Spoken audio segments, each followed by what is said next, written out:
Let me give some specific examples on what would be closed versus what would be open. As to what would be closed, the Federal Housing Administration, FHA, would not endorse any single-family mortgage loans or have staff available to process and approve new multifamily loans. FHA single-family lending represents a market share of more than 20% of overall loan volume on home purchases and refinancings. There'd be no new approvals of SBA guaranteed loans for business working capital, real estate investment, or job creation activities. National parks, national forests, and the Smithsonian Institution would all be closed. The NIH Clinical Center will not take new patients, and no new clinical trials will start. Those filing paper tax returns would not receive tax refunds from the IRS, and many taxpayers would not be able to receive service from the IRS to help them meet their tax obligations. For example, the 400 walk-in service centers would all be closed. Permits and other approvals will not be processed, such as permits and clearances, the EPA issues to allow building of projects to proceed.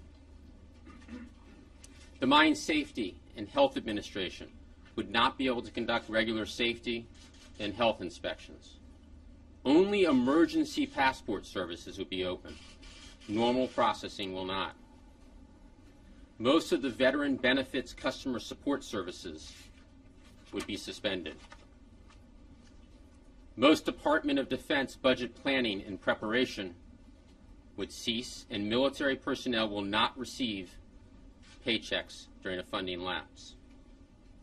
Customer service will be significantly impacted across the federal government. For instance, if you have a question about your Social Security check or Medicare reimbursement, it may be very difficult to get an answer.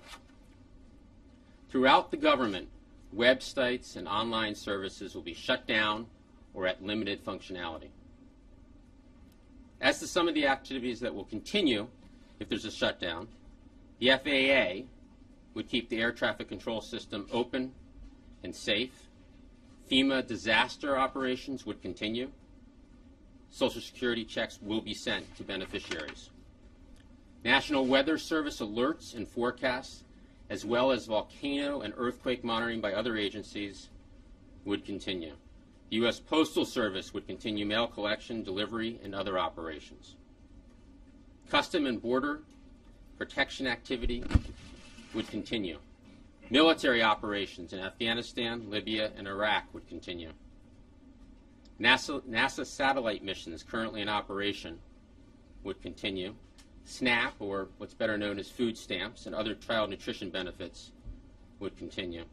Most federal student aid operations would continue. Core federal law enforcement, such as FBI and U.S. Marshals, would continue, as would prison and detention operations.